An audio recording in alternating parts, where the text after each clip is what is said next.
Anong kinaso sa'yo? Bakit kanila inaresto? Actually, ang nagreklamo sa akin, isang sangay siya ng gobyerno natin. Iniyakan mo ba yung pagkaka-aresto sa'yo? Ay yes, umiyak naman ako talaga. At pinakamatindi dito kasi to the point na umabot ka na sa naaresto ka. Hindi ka naman sa likod ng rehas na eh. Hindi, nandun talaga. During that time na ito, naglalabasan yung ganitong balita, paano mo to i-address? Sa mga hindi nakakilala, huwag nyo sabihin karma kasi wala naman akong ginagawang masama. Bakit karma? Di ba? Magbago-bago din kayo. Ito lang naman mga vlogger talaga yung nagpalala ng sitwasyon. Wala silang ibang iniisip kahit kasiraan ko. Basta ang importante, mag-trending yung video na in-upload na galing sa akin. Ang daming fake news na nakita ko. Dumating ba sa point na gusto mo itong bitawan?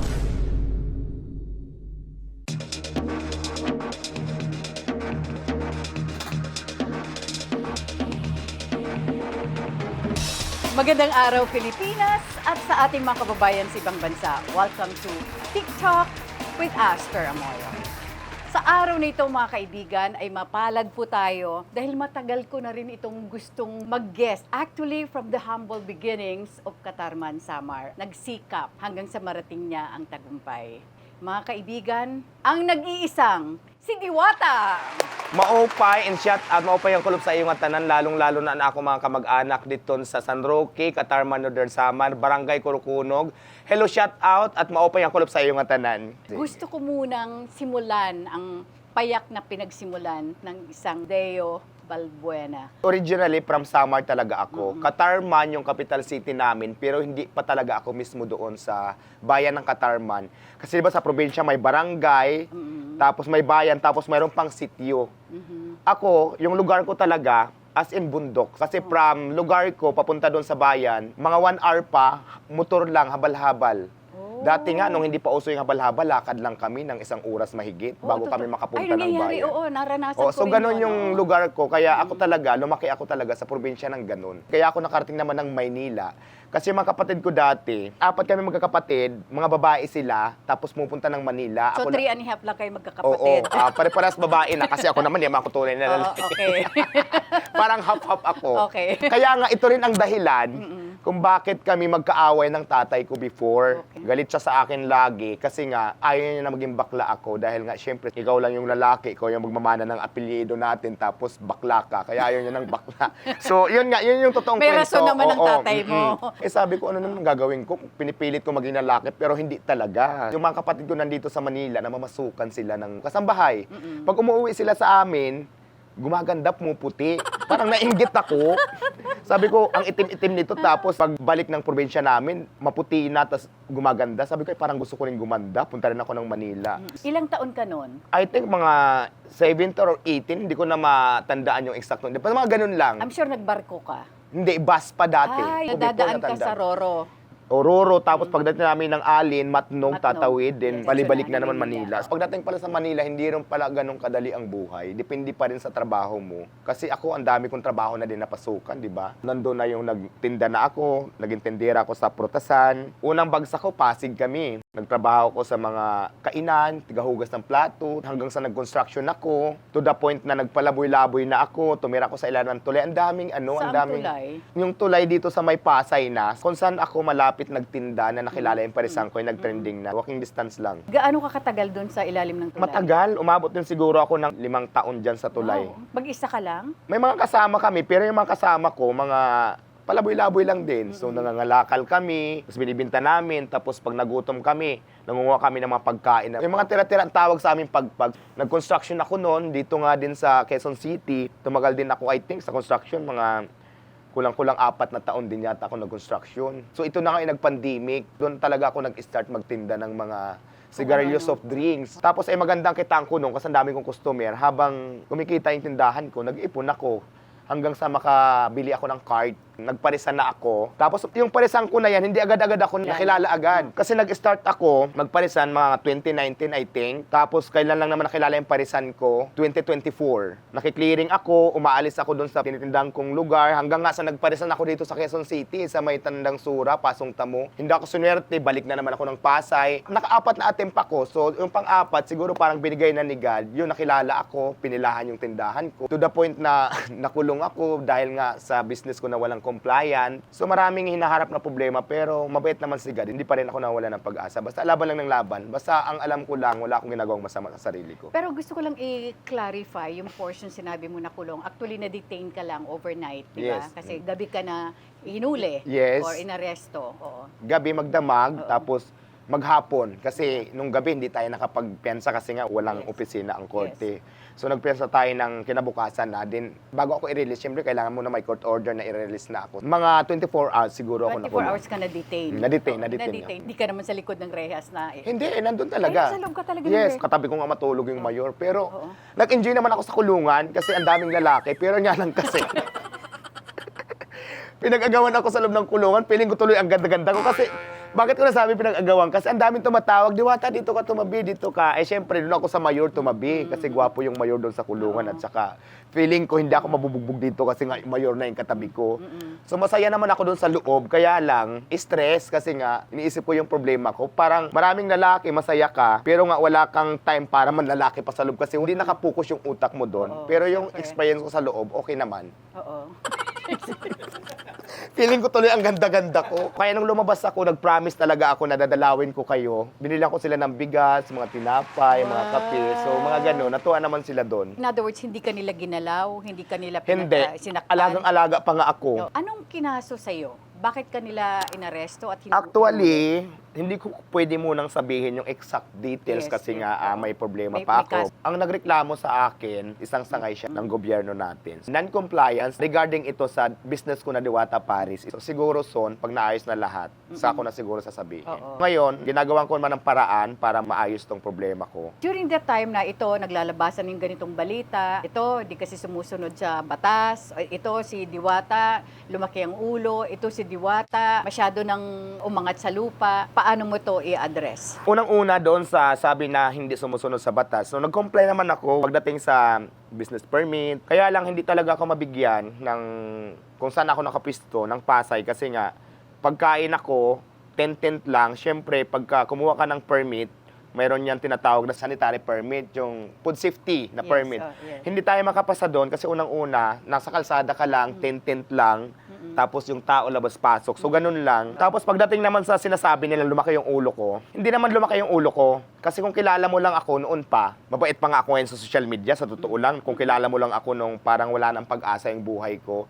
So, maldita talaga ako. Pero yung maldita ko, nasa tama naman ako. I mean, paano ba ako naging masama sa inyo? Ay, ang naging problema ko lang naman yung hindi ako nagpa-picture. Kasi nga may ginagawa ako. Kumbaga parang, ito lang naman mga vlogger talaga yung nagpalala ng sitwasyon. Kasi ang kinukuha lang nila yung mga, wait lang kuya, kasi may ginagawa ako eh. Kasi nung mga time talaga, sobrang busy. Imagine mo akin lahat na mamalingke, nagluluto, nagsiserve, nagliligpit, tapos sobrang dami ng tao. Halos hindi nga ako matulog eh. Eh siyempre tao lang din naman ako, napapagod ako. Ang iniisip ko kasi lagi doon dati kung paano ko masaserban yung customer ko ng diri-diritso na mabilisan sa sobrang dami ng tao. Kasi kadalasan dati talaga, sa pila pa lang ng parisang ko nung katandingan ko, tumatagal lang 2 hours, umabot pa nga ng 3 hours yung iba. Nag-iisip ako ng paraan kung paano sila mabibigyan ng mabilis. Kaya nga dati, nandun ako ikot ng ikot, iba yung nagtasakal ng kanin, tigabigay, iba yung cashier, iba yung nagbibigay ng paris, kung ano-ano pa dyan, tubig, soft drinks.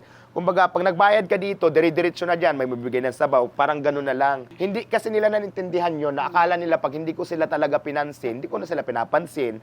So gano'n lang talaga, pinalala lang sila ng ibang vlogger, nag-upload lang sila ng maling impormasyon, hindi naman talaga lumaki yung ulo ko. Kumbaga, kung ano ako dati nung walang-wala pa, ito pa rin ako hanggang ngayon. Siguro lang, hindi nyo lang ako kilala, kasi paano nyo nasabing nagbago ako? Bakit? Kilala nyo na ba ako noon, yung ugali ko noon, nung walang-wala pa ako? Di ba hindi? Kasi nga hindi pa naman ako kilala sa social media.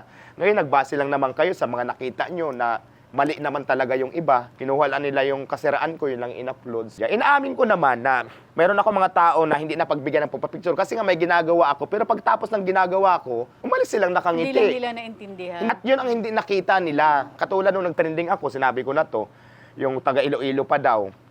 Pagkatapos ko mag-text, nag-order ako kasi for example, may cellphone ako, wala na tayong mga onion leeks, wala na tayong kalamansi, wala nang bawang. Siyempre magte-text ako. Ay, pa-deliver dito kasi kailangan ko. Tapos may darating dito sa likod, may vlogger doon. Nakaganyan ako, tapos may nag-picture, in-upload nila na hindi ko daw pinansin. Masama ka na doon, nanggaling pa daw ng Iloilo. Pero ang totoo niyan, pagkatapos ko mag-text, nagpicturean kami, umalis silang nakangiti. Tama na impormasyon ang pinapakita nitong mga vlogger na para sumikat lang, for the views. Wala silang ibang iniisip kahit kasiraan ko. Basta ang importante, mag-trending yung video na in-upload na galing sa akin. Parang hindi, patas. Actually, ang daming fake news na nakita ko na hindi naman talaga ganun. Diyan ako nabas talaga ng bongga. Dumating ba sa point na parang ayaw mo na nito, gusto mo itong bitawan, gusto mo nang talikuran itong negosyo? Yes, alam mo, nag-isip din naman ako kasi 'di ba sabi ko nga tao lang din naman ako, may emosyon ako, nasasaktan din naman ako. Pero ang inisip ko na lang lagi, wala na lang akong pakialam sa sabihin ng ibang tao. Basta ang importante, tama itong ginagawa ko. Alam kong tama ito. Sino bang mas masama? Sila na nandiyan lang para husgahan ka? O ikaw na naghahanap buhay ka ng patas, marami kang natutulungan? Diyan na lang ako humuhugot minsan. Kaya sabi ko, dead man na lang sa mga sasabihin ng ibang tao na hindi mo naman talaga kilala ang pagkatao ko, bakit hinusgan mo ako. Dead man na lang sa lahat. Nakakarating ba itong mga balitang ito sa nanay mo sa probinsya? Actually, yung nanay ko kasi hindi marunong mag-Facebook. Siguro feeling ko lang, no, may mga kapitbahay kami, mga Nagpaparating. friend niya na may nagkakwento din. Pero yung mother ko kasi, hindi siya marunong mag-Facebook. Tapos malabo yung pandinig niya.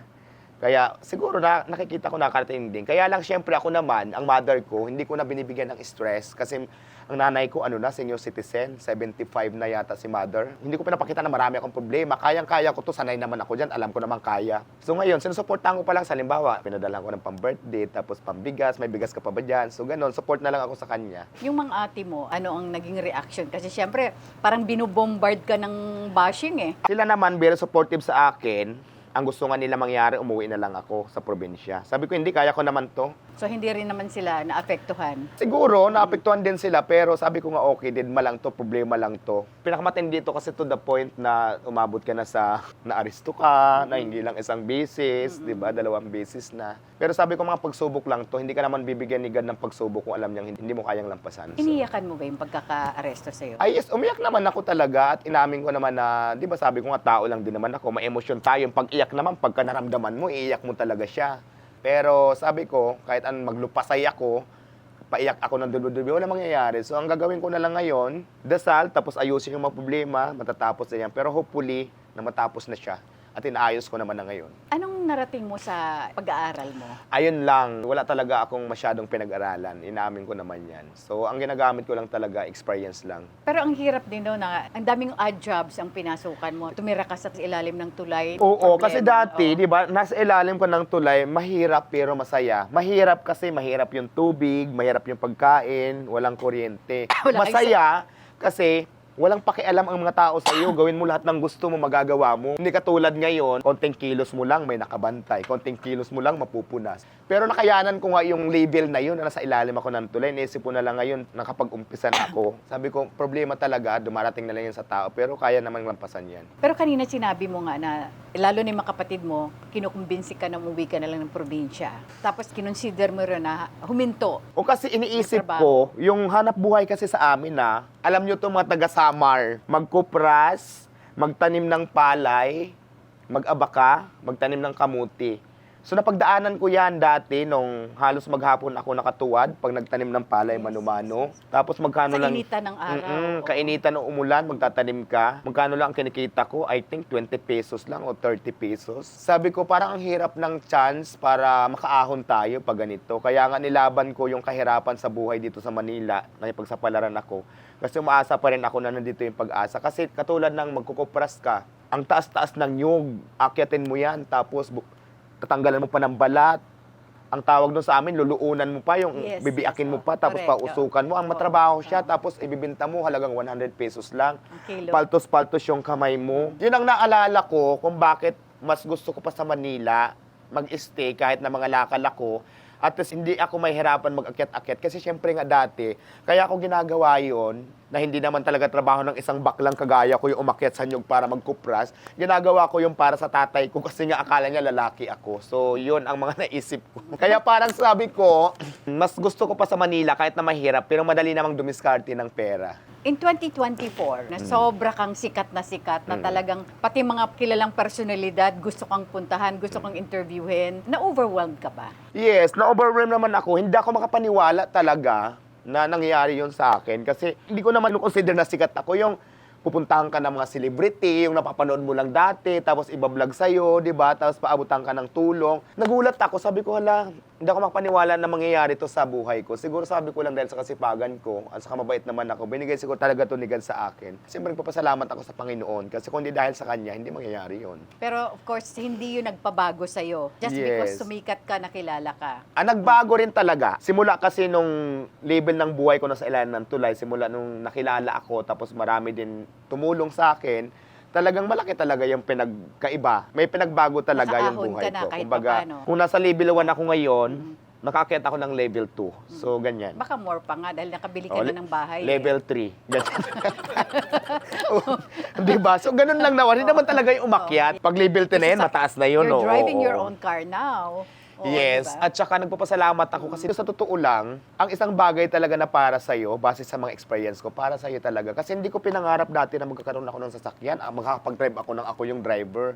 Isang araw, dumating na lang sa'yo na, nasa sa'yo na, tapos ikaw na nagda-drive. So, dahil yan siguro kay God na binigay talaga Oo para naman, sa'yo, lahat kahit hindi naman mo yan pinangarap. blessings, so. Ang sinasabi ko nga, pag hindi mo pa talaga siguro swerte, hindi pa para sa'yo, hintayin mo lang yung spotlight na tumama sa'yo. Kahit anong gawin mong pagtatatumbling dyan, kung hindi pa talaga para sa'yo, hindi pa para sa'yo. Kailan mo naman nakuha yung bahay mo or nabili yung bahay mo? Actually, last year, luti lang siya kasi ang pangarap ko lang talaga, di ba sa tulay lang ako nakatira. Tapos una kong nabili, rides lang dito sa Quezon City, dito sa Tandang Sora. So anytime pwede pa rin akong paalisin kasi rides lang siya eh. Yes. Doon ako tumitira, tapos sabi ko, may mga gamit ako, hindi nga makaparking kahit motor kasi nga di man lit ng eskinita. Yes. So iniisip ko talaga, sabi ko, kahit makabili lang ako ng lote para mayroon akong paglagyan ng mga gamit ko. Pagka just in case na pinaalis ako dyan sa pisto ko kasi wala naman kaming kontrata, yung hindi ka napapaalisin talaga. Kahit yung bahay ko, kubo-kubo lang, basta akin yung lote, hindi ka napapaalisin, komportable ka na. Binigay naman ni God ng higit pa kasi 2024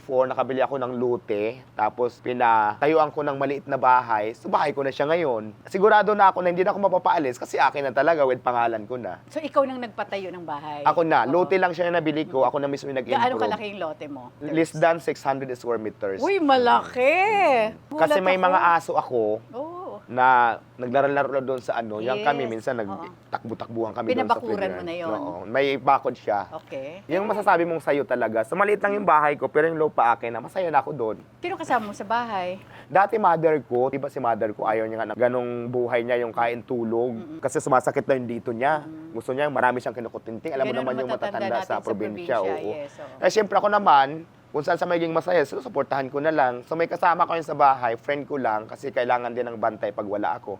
Tulad ngayon, nandito ako, so hindi pwedeng walang tao sa bahay. Saka may mga aso ako 3, pinapakain niya din. So friend ko lang yung kasama ko ngayon. Siguro kung magkakaroon ako ng jowa, baka jowa ko na yung kasama ko. Hinintay ko na lang maligawan ako, charot. Teka nga, all these years, hindi ka nagkaroon ng partner? Actually, Okay na yung wala takbo ng pa. buhay? Pero marami nang nanliligaw. Kaya lang pinipili ko yung hindi mukhang pera. Kasi kadalasan, pag nakuha na nila yung pera, hindi na magpaparamdam. Tapos pag wala na naman pera, magpaparamdam na naman ulit. Ayoko ng ganung lalaki. Gusto ko talaga yung magsasama tayo nang wala kang intention na personal intention sa akin. Baka mamaya maubos mo na yung naipong kong konti. Maibenta na natin yung sasakyan ko tapos mawala ka na rin. Kaya hinahanap ko pa talaga yung pinipili ko pa ngayon. Oo naman, dapat lang Kasi ang talaga. daming ganun. Oo. Ay, kasi wais na ako. Pagdating sa mga ganyan, sabihin na mahal kita, ganyan-ganyan. Ibahin mo sa mga lalaki. Naku, Diyos ko. Tapos, uy, ibili mo naman ako ng cellphone. Kasi yung cellphone ko, ano na. Naku, para-paras lang ko. Tapos Tigil-tigilan yung niyo latest ako. model ng iPhone, no? Oo, kaya sabi ko, naku, mahirap. Pag ganyan kasi ang lalaki, siguro, oo. ang iniisip ko, baka mamaya, kailangan ka lang niya kasi may mga personal interest. Siguro pag may lalaki talaga na nakitaan ko ng may concern talaga sa akin, Totoo. yung mga kasama mo talaga Tumutulong sana na sa'yo. without Oo. intention, yung tutulungan mo kung magtulungan tayo, ganyan. Wala pa kasi, kaya single pa ako hanggang ngayon. Naku, marami nanonood sa'yo ngayon. Kaya Diyos ko, please lang, ligawan nyo na ako. So ganun, wala akong boyfriend talaga. Pero sabi ko nga, siguro kailangan ko muna magpayaman kasi feeling ko, pag mayaman na ako, maganda na ako sa paningin nila, baka ligawan na ako. Oo, meron naman yan. Makakahanap ka rin siguro ng partner someday na hindi yung after lang ng pera mo. Yes, oo, Or kasi- after ng kasikatan mo. Maganda yung ugali mo na hindi mo nararamdaman na kilala ka Yes. at sikat ka na. Ako kasi, kahit anong sabihin mo sa akin, kahit anong sinasabi mong concern ka sa akin, pag hindi ko nakikita na ginagawa mo, doon sa sinasabi mo, kailangan makita ko na gawin mo. So, kadalasan wala eh. Kaya sabi ko, ay, ligwak ka, hindi ka pasok sa qualification ko. Paano mo na ma-manage? Palipat-lipat ka ng pwesto. Mm. Di ba mahirap yun? Na para kang nagtatago. Mahirap talaga, Diba? Oo. mahirap. Sa ngayon kasi na-experience ko yung may pisto ka nga, tapos hindi ka kumpleto, tapos darating sa point na makukulong ka lang din naman. So kaya sabi ko, para mas tahimik muna, cart muna, ibalik sa dati.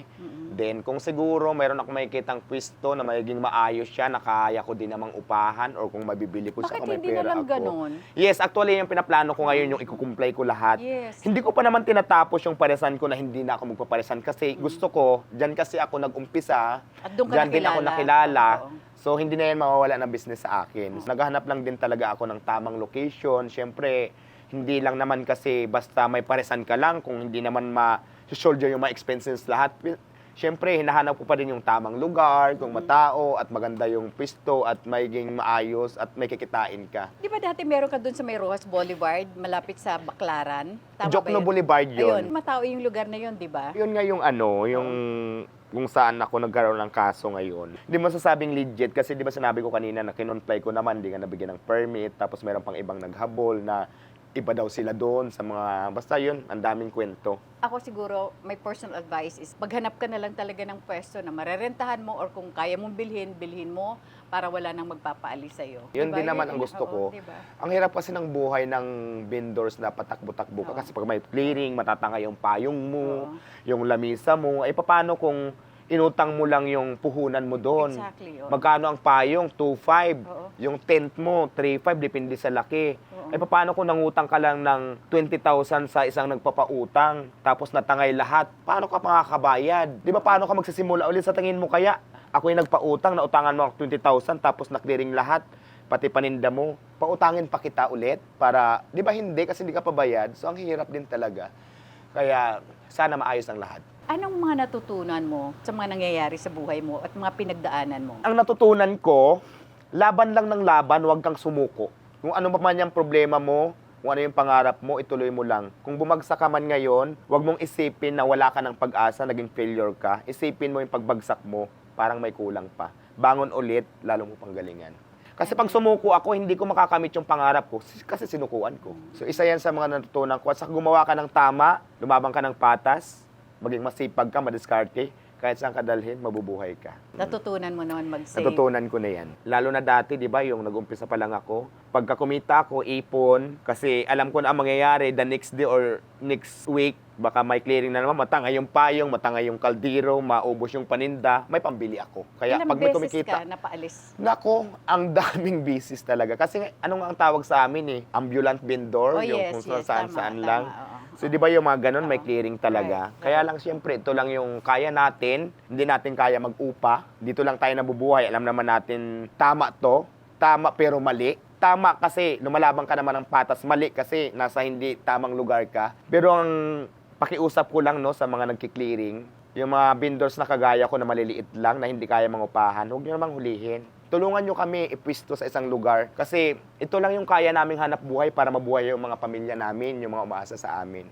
Huwag naman sana to the point na kukunin nyo yung mga kaltiro, yung payong, kasi lahat dyan, kadalasan nangungutang lang para magkaroon ng puhunan. Kasi kami, base sa experience ko, kung mayroon akong kaya kong mangupahan sa isang lugar na maayos para magtinda ako, bakit may pagsapalaran ako dyan sa mga takbo-takbo na yan kung kaya ko naman mag-upa, di ba? Kaya lang nandiyan kami kasi hindi namin kaya mag-upa. Siguro kung makaipon kami, saswertihin kami, baka mangupahan na kami. Pero this time, kaya mo namang upa. Ang daming ang problema, di ba, na dumating, pero hindi pa rin tayo nangawalan ng pag-asa. Kasi may naipon naman talaga ako before. Di ba, sinabi ko nga, bumili ako ng bahay. Yung lupa, tinayo ko ng bahay, so malaki din yung costing. Siguro kung mayroon man ako ngayon, panggas na lang ng sasakyan ko. Oh. Pero hindi pa rin ako nawawalan ng pag-asa. Pero sabi ko nga, laban lang ng laban. Kasi as long as na wala kang ginagawang masama, nakayanan ko nga nung nasa ilalim ako ng tulay na walang-wala ako. Ngayon pa na madali na magsimula. Kasi nasimulan ko na siya. Ano pa ang mga gusto mong gawin sa buhay mo? Bukod dito. Marami pa akong pangarap. Gusto ko pa rin talagang yumaman. Kaya laban lang ng laban. Kasi habang buhay tayo, may pag-asa. Oo naman. Basta wag lang tayo mawala ng pag-asa. Oo naman. Naniniwala ako doon. Basta ang isang bagay, ang swerte, pag para sa'yo, para sa'yo. Tsaka nakaka-admire yung lakas ng loob mo, yung pag-diskarte mo sa buhay. considering na dumating ka sa Maynila, looking forward na ang Maynila is magpuprovide ng magandang buhay para sa'yo. Hindi mo alam na dadaan ka pala sa butas ng karayom. Yes, kasi Oo. kaya ako naging matibay. Kasi ako, independent eh. Alam mo yung pag nagkasakit ka, walang tutulong sa'yo, wala kang sasabihan ng mga problema mo kasi lahat ng kapatid mo nasa probinsya, mga mahihirap. Kaya nabuhay ako mag-isa, kaya siguro ganun ako katatag. Nagsusurvive ako mag-isa kahit ako lang mag-isa sa Manila, na binubuhay ko talaga yung sarili ko, nilalabang ko talaga. Siguro isa yan sa nagpalakas ng loob ko nung natutunan ko yan. Wala ka bang at least malang kamag-anak na kinuha from the province para at least malang makatulong? Dati nung kalakasan ko, nandyan silang lahat. Kapatid ko, mga pamangkin ko, nandyan sila, kasama ko. Pero nung time kasi, di ba, nung humina din, dumami yung basher, tapos hindi na siya trending, so hindi na din kaya. Kaya, pinauwi ko na lang sila sa probinsya. Pero natulungan ko din naman sila. Tapos, pag may pera ako, may kaya kong tumulong, ipapadala ko sa kanila. Pero kahit isa lang siguro sa kanila para may kasama ka lang, katuwang. Actually, ngayon, mayroon naman. Meron Isang naman. kapatid ko. Nandito sa'yo. Oo, siyang nagmamanage sa cart ko. Siya yung katiwala ko, tapos pinsan ko. Nag-artista ka rin. Pumasok ka pa sa Batang Quiapo. So, Yes, natutuwa naman ako kasi pinapanood ko lang dati yung Batang Quiapo, tapos bigla na lang ako nandun sa eksena kasi Ayun. siguro nakita ako ni Derek Coco Martin, parang pinatawag niya ako. Nagulat nga ako kasi may pumunta sa akin na parang staff ni Coco Martin doon sa Parisan, na parang gusto daw ako makausap ni Coco Martin. Idol ko si Coco Martin. Babae nagpunta doon sa Parisan ko. Ngayon, sabi ko, sige, kahit busy ako kasi gusto ko rin makita talaga sa personal si Coco Martin kasi nga oo idol ko naman. yun. Siya pa nagpatawag sa'yo. Hindi nga ako makaniwala, akala ko nga scam. Oo. Coco Martin, papatawag ako. Sabi ko, sino ba ako? Hindi kilala ba ako ni Coco Martin? Ganun yung nasa isip ko. Sabi ko, sure ka ba? Na, oo, sure, si Derek Coco, ganyan. Gusto ko lang makausap. Dinala ako dito sa Quezon City, sa Tomas Morato. Doon kami nag-usap. Sabi niya, gusto mo bang pumasok sa Batang Quiapo? Ay, yes! Kagad ang sagot ko. Kasi di ba, yung iba, ang dami naghahangad ng Oo. makapasok dyan sa Batang Or Quiapo. or Oo. makita lang na personal si Kaya Coco. umuo ako. Kaya napunta ako doon, naka-iksin ako din siya. At saka, Diyos ko, napakabait talaga ni Derek Coco Martin. Oo. Sa dami din ng na-meet kong mga celebrity, pero super bait ni Coco Martin talaga. Nakailang shooting Ano- days ka? Marami din kasi siguro tumagal ako doon ng mga, hindi ko alam kung 2 months yata. Pero hindi naman everyday yung taping. Parang MWF. Yes, yes. Tapos may mga time na wala ako doon sa eksena. Pagkasama ako sa eksena, nandun ako. So mga ganun lang. Nung nagtitaping ka, paano yung negosyo mo? Mga kapatid ko before, meron akong okay. mga trusted people naman dati nung kalakasan ko na katiwala ko doon. At saka alam na nila lahat, tinuro ko na magluto ng sabaw, paano mag-order, yung mga supplier, tawag-tawag na lang deliver. So tinuro ko naman lahat yon bago ko gino. Kaya Alam mo, curious tuloy kami ni na Mamu at saka ni na Jom na tikman yung pagkain mo. Saan kami pwedeng pumunta? Pero, ayaw ko nang i-promote ngayon kasi di ba nandun na Oo. naman tayo sa Hindi. point na takbo-takbo. kaya ang mahirap Kaya kayo. parang ayaw kong banggitin ngayon kung nasaan yung location ko, baka mamaya. Parang ayaw ko nang ituro sa'yo, dalhan na lang kaya kita. Kasi, just for sure, Kasi siguro may sekreto yung menu mo. pangmasa lang talaga siya. Tapos nga, sa trending, laman ng social media, ang dami na curious. Lahat gustong tikman, nagsabay-sabay. Kaya humaba yung pila. Imagine mo buong Pilipinas, gustong tikman. Di ba? Kaya Oo. nagsabay-sabay sila. Ganun naman pag trending eh. Humaba yung pila. Oo. Kaya akala nyo, ang dami-daming customers. Pagtas ng trending, magiging back to normal talaga siya. Ano yung back to normal mo? Alam mo yung ordinaryong kainan na lang, gano'n na lang siya. Ilang upuan ang naandon? May mga mesa-mesa ka? Oo, mga lamisa siguro, mga 5 table, ganyan, before. Pero minsan puno, minsan hindi. Alam mo, Pang-apatan. oo. Minsan may dumadayo, minsan wala. Parang ordinaryong kainan na lang din siya. Oo. Kaya lang nung trending talaga, pinilahan talaga siya. Dinadayo Oo. talaga. If there's one thing na dapat mong balikan, ano yon? Wala naman. Kasi sabi ko nga, hindi naman ako celebrity. At saka sabi ko, nakadepende din naman talaga kahit anong sikat mo, yung pera, kita mo sa depende sa nature ng pangkabuhayan mo, di ba? Sikat ka nga sa social media, very controversial ka, tapos wala ka namang kinikita doon sa kasikatan mo. Kumbaga, ang kita mo, nakadepende pa rin sa'yo kung anong trabaho mo, anong negosyo mo. Di ba? Kaya para sa akin, mas maganda nga, pares lang naman yung tinda ko, sumikat lang. Pag normal na lang, yung hindi ka napapansinin ng kahit sino, di ba? Siguro kung celebrity ako, pwede. Pero ako naman kasi nagtitinda lang ako ng Paris. Nakilala lang talaga siya. Hindi naman talaga sumikat. Hindi mo ba i-consider na mag-iba ng negosyo? Actually, mayroon naman akong ibang negosyo. Di ba? Mayroon nga ako ngayon, DJB Safety Girls Trading. PPA, alam mo yung construction, mga safety shoes, mga ganyan, yung mga harness, mga safety gears. Safety gears, oo, Yan. oo, oo, So, yun ang oo. business ko ngayon na pinupostro din. Meron kang pwesto. Yes. Tapos ito naman talaga, compliance lahat yan. Kaya hindi ako Oo. natatakot sabihin kasi Oo. hindi ka naman mapag-umpisa doon. Oo. At saka minsan, pag nagbibigay kami ng proposal sa mga kumpanya na gumagamit ng ganon, so una talagang hinahanap yung company profile. So, need talaga i-comply lahat siya. So, Ilan mo na? nag-start ako dito 2025. Saan itong pwesto mo na to? Ang office ko doon sa may bahay ko mismo. So, hindi ka nangungupahan sa ibang lugar ng Hindi. pwesto? Doon Oo. mismo sa bahay ko. Oo, Tapos, okay. pagka may orders ako from supplier ko din, there is deliver na. So, may mga tao ka rin Yes, na meron naman mamahala ako mga doon? tao doon na Galing. mga gumagamit ng, alam mo na, mga laptop, mga computer sila. How is Pero, it doing so far? kasi meron akong admin doon, meron akong COO, yung mga ganyan, sila Yes. Tapos pag kailangan ako, kasi minsan kailangan ng may-ari, makipag-meeting, so sumasama ako. Pero pag hindi naman ako kailangan, sila lang. Pero ako pa rin naman yung nagdidesisyon ng pinakahuli kung papayag ako hindi. Alam mo, maganda yan. Siguro it's about time na parang you have to spread your wings, Yes, sabi oo. nga nila. Kasi ito, nakilala kasi sa ganito, ibig lang sabihin siguro na i-elevate mo na yung pwedeng pares-pares, pero this time nakapwesto Yes, ka oo. na. Para hindi ka yung takaw huli. Ang dami ko pang pangarap na gustong Oo, inegosyo. oo. Ang problema kasi talaga puhunan lang. Kaya ngayon, Nakabili todo ka kaya. ng bahay, nakabili Todo ka ng kayod kotse, ulit. Kasi sabi ko diba? nga, nandyan na siya eh. Ang Oo. importante kasi, Opportunity na oo, andyan yung pagkain, yun na lang yung problema ko kasi Oo. anytime pwede na may bahay na ako. Yes, So, ang yes, papabibahin ko na lang, pagkain ko, Yes, yes. pangbayad na lang sa tubig, kuryente. Pero nag-isip pa rin ako ng ibang negosyo kung kaya ko. Marami pa rin akong pangarap sa Hindi, kasi buhay. may experience ka na kasi sa restaurant business. Kahit sabihin pa natin hindi ito malaki, Yes. pero alam mo, mas maganda yung nagsisimula sa maliit na lumalaki. Yes, o Diba? ako nga kasi, Oo. di ba, nag-start nga tayo ng cigarillos of drinks, tapos napalago ko ng gano'n. So, Oo. gano'n din yung gagawin ko Kaya ngayon. nga Parang eh. back to zero ulit. Di ba sabi ko Correct, nga, oo. pag bumagsak ka, bumangon ka ulit, tapos isipin mong motivation yung pagbagsak mo, parang may kulang. Ano bang kulang? Ano ba yung mga natutunan ko doon?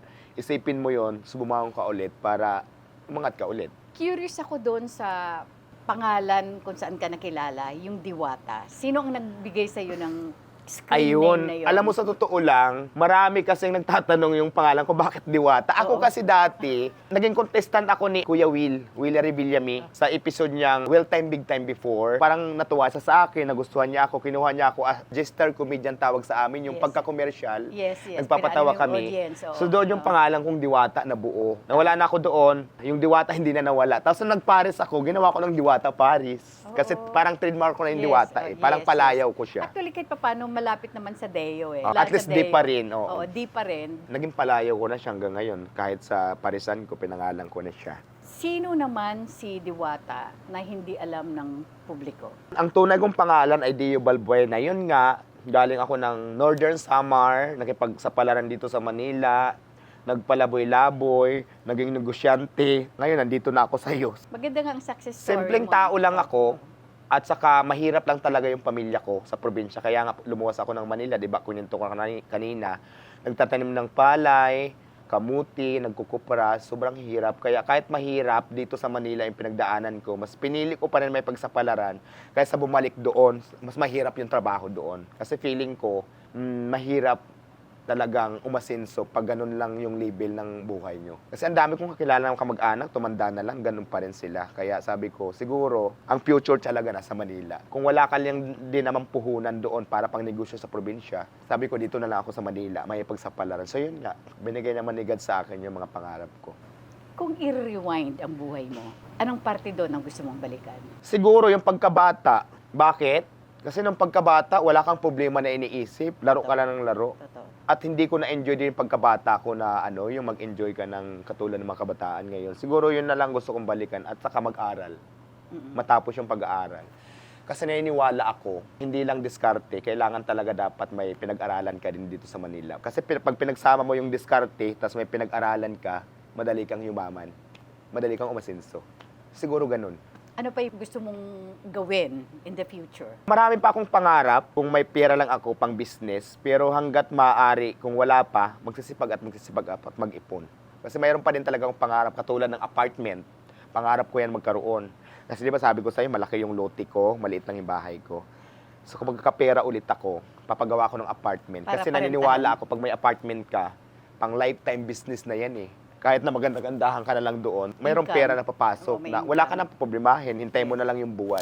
Yes. Kaya lang syempre, pagka-apartment din talaga, yung negosyo na nasa isip ko, malaki din kasi yung puhunan. Kasi tinanong ko na yan eh, sobrang laki. So, ipon-ipon, diskarte.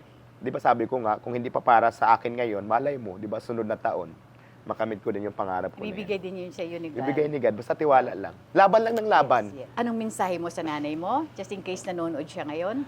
Hi Mother, hello. Nandito na naman ang anak mong napakaganda, napaka-controversial. Stay put ka lang dyan. Huwag kang mag-alala sa akin kasi lahat ng problema ay malalampasan natin yan. So huwag kang mag-alala, I'm okay.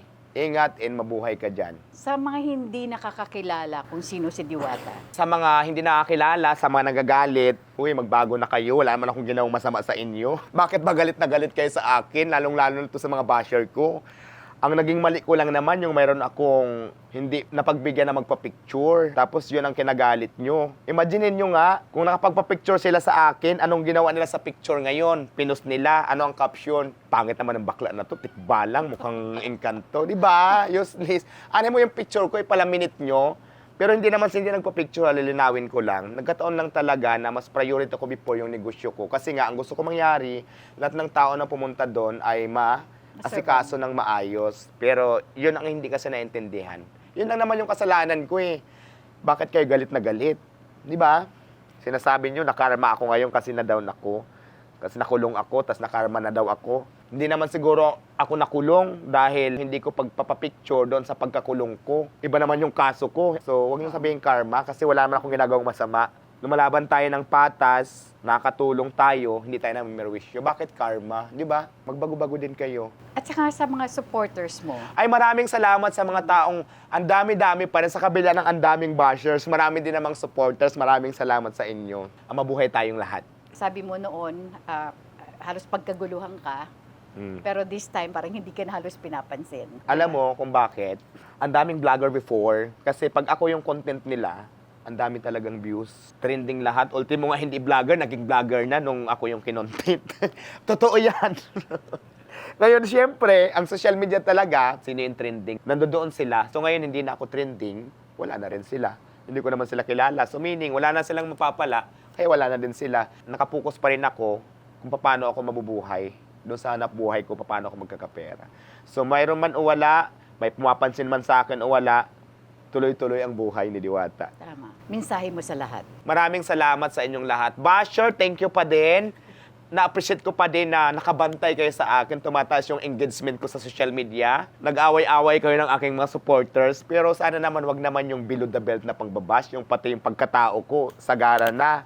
Hindi naman talaga malaki yung atraso ko. Kung siguro kung may atraso man ako, hindi na ako nakapagpa-picture tapos nagbiro lang ako doon sa lilipas din yan. Hindi naman siguro yan big deal. Hindi naman siguro maapektuhan yung mga buhay nyo dyan. Pang-araw-araw yung ginagawa. Bakit galit na galit kayo?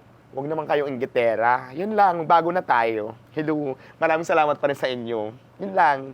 Damo nga salamat, Haim. Maraming salamat, Damo nga Mana, kay salamat. Imwak Didigin Invite. Balit. I wish you well. I wish you good luck. More blessings to come. Lahat ng pinagdadaanan mo, lahat yan, may answer si God. Yes. Diba? Huwag mo lang siyang kakalimutan. Tama. At huwag ka lang magbabago. True. Diba? Yun ang pinaka-importante. At least na-clear mo yung sinasabi ng iba, yung accusation ng iba na lumaki na ang ulo mo. Kaya nga, Wala ewan ka- ko ba? Oo, yumaman lang po siya. Hindi. Wala na, hindi man lumaki yung ulo ko, tinan nyo nga, oh. Ganun pa rin to, charot.